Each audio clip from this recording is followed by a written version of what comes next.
I need you to listen carefully, because what I'm about to tell you still keeps me awake at night.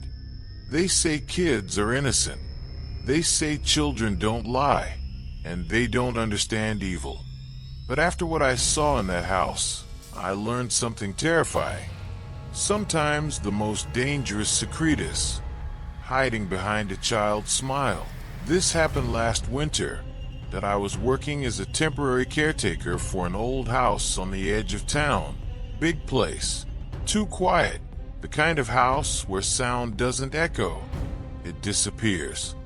The owners were away for weeks. The only person staying there besides me was their 8-year-old son. They told me he was quiet, polite, keeps to himself.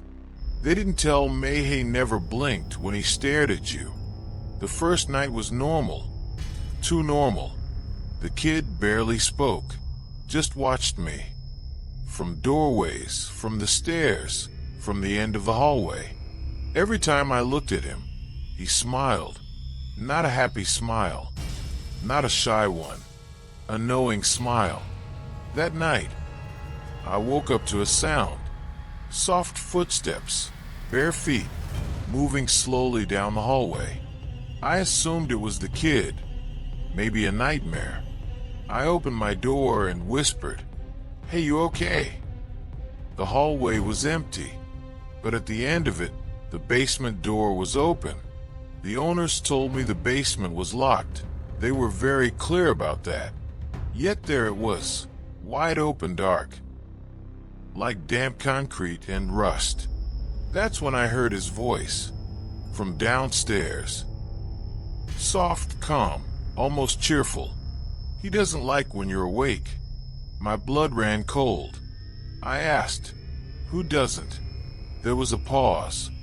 Then the kid said, "The man who lives with me." I turned on every light in the house. The kid was standing at the bottom of the basement stairs. Perfect posture, hands behind his back. He looked up at me and smiled again. I asked him where his parents were. He tilted his head and said, "They sleep better when he's fed." I didn't ask what that meant, that I didn't want to. Behind him, something moved in the darkness. Not stepping forward, just shifting, like it was listening. The kid glanced behind him and whispered, "See? He's shy." I backed away slowly. That's when the kid's smile disappeared. For the first time, he looked angry. "You weren't supposed to see him," he said. The lights flickered. Something heavy scraped against concrete below. I ran.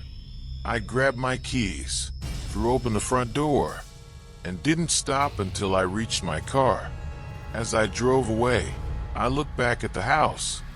The kid was standing at the upstairs window, waving, and behind him, pressed against the glass, was a tall, dark shape, watching me leave. The next morning, the owners called me.